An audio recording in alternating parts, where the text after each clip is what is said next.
ఢిల్లీ నుంచి ఒక ఆడపిల్ల బైక్లో ఏదో వచ్చింది ఒక 3 వారాల క్రితం. శ్రీశైలం వెళ్ళింది. శ్రీశైలం వెళ్తే ఆవిడ ఏముంటుందని మోటరైడ్ బ్లాగర్ అంట, అంటే మోటార్ రైడ్ చేస్తూ బ్లాగింగ్ చేసుకుంటారు. మన శ్రీశైలం వెళ్తే అక్కడ రూమ్ ఇవ్వలేదు. ఎందుకు ఇవ్వట్లేదు? మేము ఆడపిల్లలకి, ఒంటరి ఆడపిల్లలకి ఇవ్వము. ఆవిడ పోలీస్ స్టేషన్కి వెళ్తే ఎందుకు ఇవ్వరు మాకంటే, మేము అంతే, ఇది పాలసీ ఇక్కడ, మేము ఇవ్వడం అని చెప్పాము. అది నా దృష్టిలోకి వచ్చింది.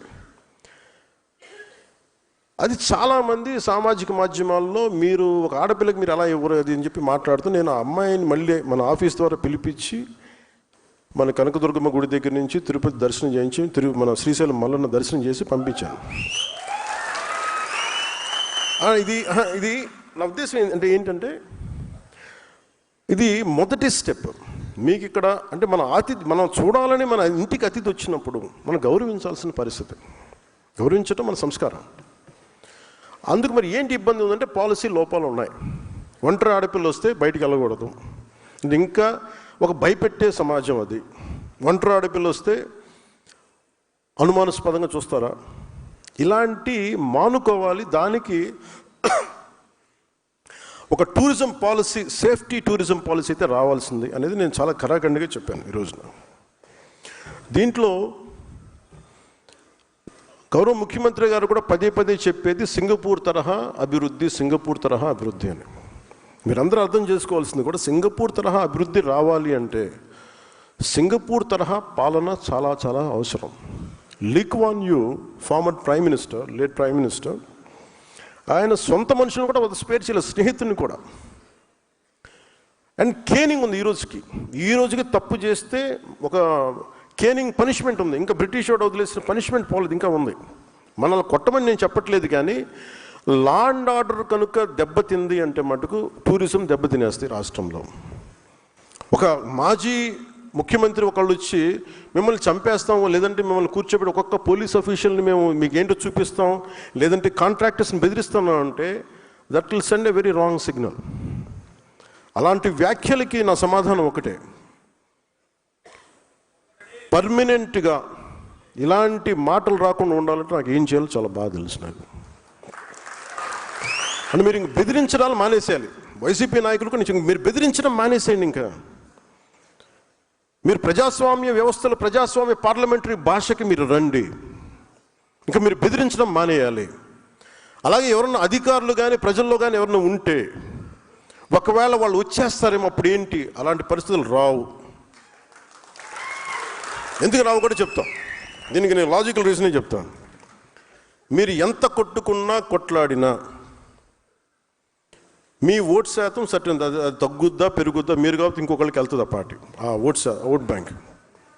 కానీ నేను ప్రత్యేకించి నా కంఠంలో ప్రాణం ఉన్నంత వరకు ఆంధ్రప్రదేశ్కి, తద్వారా భారతదేశాన్ని సమగ్రతకి భంగం వాటిల్లకుండా చూసుకునే బాధ్యత. దానికోసం ఎన్ని ఎత్తులైనా వేస్తాం. అవసరం అయితే అంటే అందుకనే చెప్తున్నా, మీరు ఆ భాషను వదిలేయండి. మీరు గొప్పగా మీరు వెళ్ళండి, నాకే ఇబ్బంది లేదు. కానీ మీరు రౌడీలను వెనకేసుకొస్తాం, గంజా చేసే వాళ్ళని మేము వెనకేసుకొస్తాం. తెనాల్లో గంజా రౌడీలను పోలీసులు పెడితే వీళ్ళు వాళ్ళకి మద్దతుగా పోలీసులకి వెళ్ళారు, వీళ్ళు మన జ్యుడిషియరీకి వెళ్ళారు, న్యాయ వ్యవస్థకి. న్యాయ వ్యవస్థని ఈ రోజున ఏదైనా చేద్దామంటే పోలీసులు ఇబ్బంది పడతాం సార్, చేస్తే మళ్ళీ పోలీసు మనకి కేసులు పెడతారేమోనని, జ్యుడిషియరీ కేసులు అవుతాయేమని, జ్యుడిషియరీ మేము సమాధానం చెప్పాల్సి వస్తుందని. మళ్ళీ లా అండ్ ఆర్డర్ మరి ఎలా హ్యాండిల్ చేస్తాం? మరి ఒకవైపు ఏమో జ్యుడిషియరీలో ఢిల్లీ హైకోర్టు అయితే, నాకు రిమెంబర్, నాకు సరిగా ఎగ్జాక్ట్ డేట్ గుర్తులేదు, కానీ ఒక ఢిల్లీ హైకోర్టు జడ్జి ఒక ఆయన మాట్లాడింది, ఒక రేప్ జరిగితే అంగచ్ఛేదం చేయండి వాడు చేసిన వాడికి, అంత కోపం వచ్చేసింది ఆయనకి. మరి దెబ్బ కూడా కొట్టకూడదు క్రిమినల్ అంటే మరి ఏం చేయాలి? తప్పు చేసిన వాడిని దెబ్బ కూడా కొట్టకూడదు అంటే మనం చేసుకునే క్రిమినాలిటీ ఎక్కడ ఆగుతుంది? నేరాలు ఎక్కడ ఆగుతాయి? ఒక 10 మంది కూర్చొని, ఒక ఫ్యామిలీ ఒక హోటల్కి వెళ్దామో లేదంటే ఒక బీచ్కి వెళ్దామంటే 10 మంది కూర్చొని రౌడీలు ఏడిపిస్తామంటే వాళ్ళు ఎక్కడికి పారిపోతారు? క్రిమినల్స్ వస్తే, పోలీసులు నిలబడకపోతే. అందుకని మీరు పదవి బాధ్యతలో ముఖ్యంది లా అండ్ ఆర్డర్ చాలా చాలా బలంగా ఉంటుంది. మీ స్థాయిలో మీకు కనిపిస్తే స్థానిక పోలీసులకు, పనిచేసే పోలీసులకు మీరు మద్దతుగా నిలబడండి, బలంగా నిలబడాలి. తప్పులు జరుగుతున్నాయి, కరెక్ట్ చేయండి వాటిని. అంటే క్రిమినాలిటీ మీకు కనుక పెరిగిపోయింది అంటే మటుకు ఈ రాష్ట్రాన్ని ఇంకెవడు బాగు చేయలేడు. అందరికీ భయాలు ఉన్నాయి. వాళ్ళు ఐఏఎస్లు కావచ్చు, ఐపీఎస్లు కావచ్చు, వాళ్ళందరికీ వ్యవస్థను అందరం చంపేశారు. పొలిటికల్ లీడర్షిప్ మెల్లిగా వ్యవస్థను చంపేస్తుంది. అంటే ఒక అధికారి వస్తే, ఒక పొలిటికల్ లీడర్షిప్ 10 మంది అనుకుంటే తప్ప ఏమి చేయలేని పరిస్థితికి వచ్చింది. మీరు అలాగే నేను కొన్నిసార్లు ప్రైవేట్ సెటిల్మెంట్స్ మనం చేయకండి. మీరు ఒకళ్ళు చేయాల్సి వస్తే అది చాలామంది కూర్చోబెట్టి చాలా జాగ్రత్తగా చేయండి. అవి కొన్నిసార్లు ఎవరు లేకుండా మన దగ్గరికి వస్తారు, నేను అర్థం చేసుకోగలను. అది ప్రైవేట్ సెటిల్మెంట్స్, ల్యాండ్ డిస్ప్యూట్స్. కానీ దాన్ని మీరు అవకాశంగా తీసుకొని, మన పదవులు అవకాశంగా తీసుకొని దయచేసి అవన్నీ చేయకండి. అది ఎందుకు అవుతుందంటే చాలా చాలా ఇబ్బందికరమైన పరిస్థితి అవుతుంది. దయచేసి అవి చేయకండి. అది ఎందుకు అది ఏమైపోతుందంటే మళ్ళీ మనకి ఉన్నామా, మీరు కూర్చోండి, అది ఏం జరుగుద్ది అంటే మనం కనుక మనం కనుక కరెక్ట్ చేయకపోతే మనకిను ప్రీవియస్ గవర్నమెంట్కి తేడా ఏముంటుంది అది మీరు ఆలోచించండి.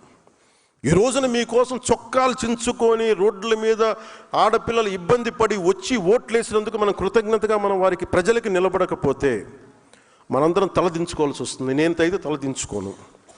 నా పార్టీని మొత్తం ప్రజలకే, ప్రజల సమస్యని నేను వినదలుచుకున్నాను. వారి సమస్య కోసమే, వారి అవసరం మేరకే నేను ఉంటాను. నాకు పార్టీ కంటే కూడా ప్రజలు చాలా, భద్రత చాలా ముఖ్యం నాకు. కూర్చోమ్మా, కూర్చో. సభా సంస్కారం ఉండాలి కదా మీకు,